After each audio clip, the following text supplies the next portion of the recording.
Hi, and welcome to Yardline Yammer. Please hit the like button on your way in to help us get into the algorithm. Also, subscribe if you haven't already. This is our first edition of Off the Field College Football Edition. As promised, we will be bringing you all things football on and off the field. If this series moves you, please leave a comment to get the discussion started. I'd like to start by stating that all accused are presumed innocent until proven guilty, and that these are just allegations until otherwise stated.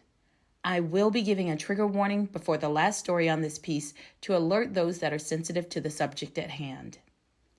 Because this is our first piece, we will be going back to things that happened February 2024 through today, April 19th.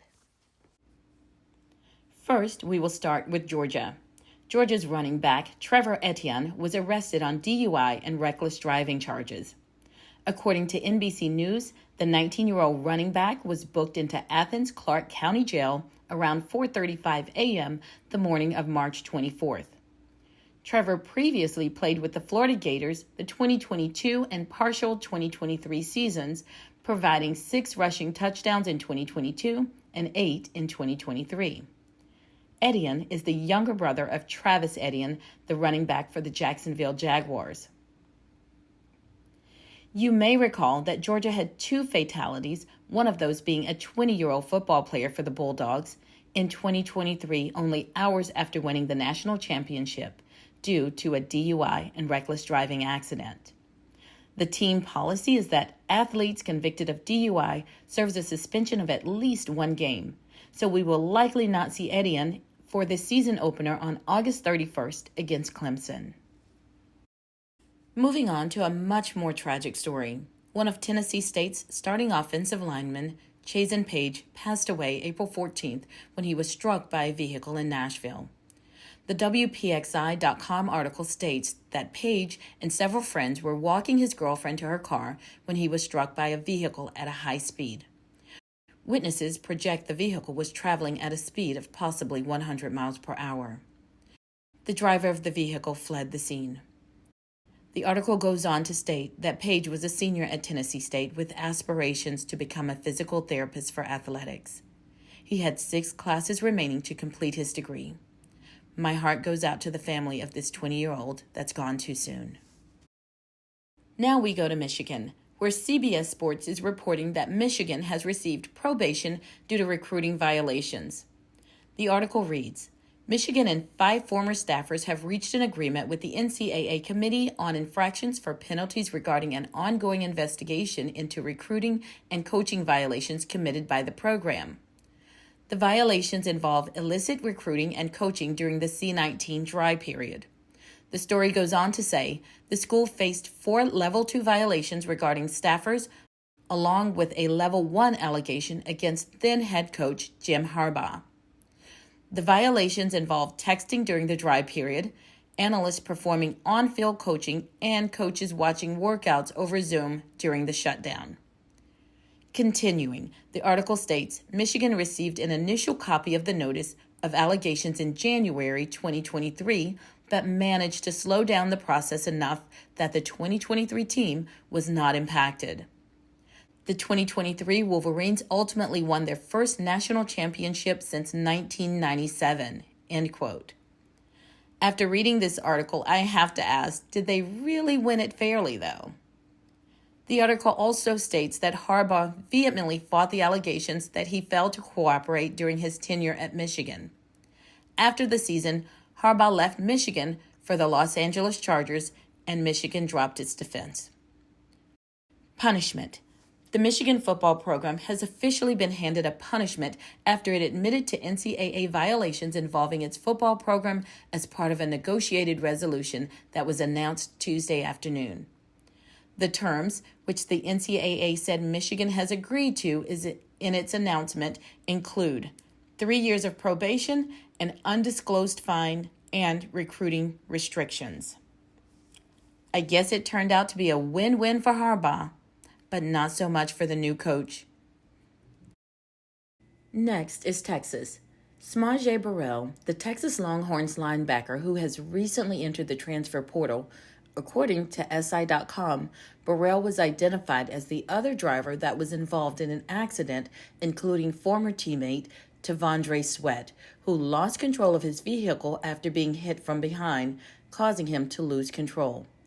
Sweat was arrested for driving while intoxicated, and by the time the police made it on scene, the other driver had left on foot. In a statement, Coach Steve Sarkinen stated, "We're aware of the situation involving Smaje Burrell and have suspended him indefinitely from all team activities for conduct detrimental to the program." T'Vondre Sweat is a 2024 NFL draft prospect, and as stated, Smaje Burrell is currently in the college football transfer portal. Now, on to the University of Washington. This is where I will give the trigger warning, as this portion does include allegations of the R word. Please tune out if this type of information is not suited for yourself or those in your immediate listening area. Okay, now moving on to the alleged scandal unfolding at the University of Washington. The AP News is reporting that 18-year-old Tylen Tybo Rogers was arrested April 5th and was charged with second-degree R-word and third-degree R-word days later. Records show that he was released on bond. A Washington Athletic Department spokesperson stated that Rogers has been suspended from team activities until further notice, and that the university will continue to gather facts and cooperate with police as requested. The alleged offenses took place late 2023 involving 2 different women. The details are a bit disturbing, so I will not get into those. The article states that he matched with both women via the Tinder application, and that the second victim reported the alleged action took place in November of 2023.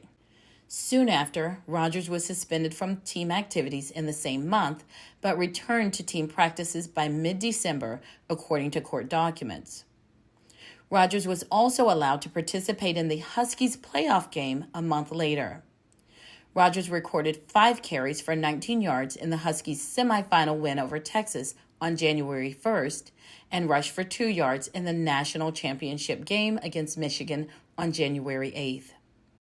Then, Washington head coach Kalen DeBoer, who has since moved on to lead the Alabama Roll Tide, commented, and I quote, While I am not able to comment specifically on the situation involving an individual at my former institution because of federal privacy laws and the ongoing criminal matters, I do want to make it clear that I take allegations of actual misconduct very seriously.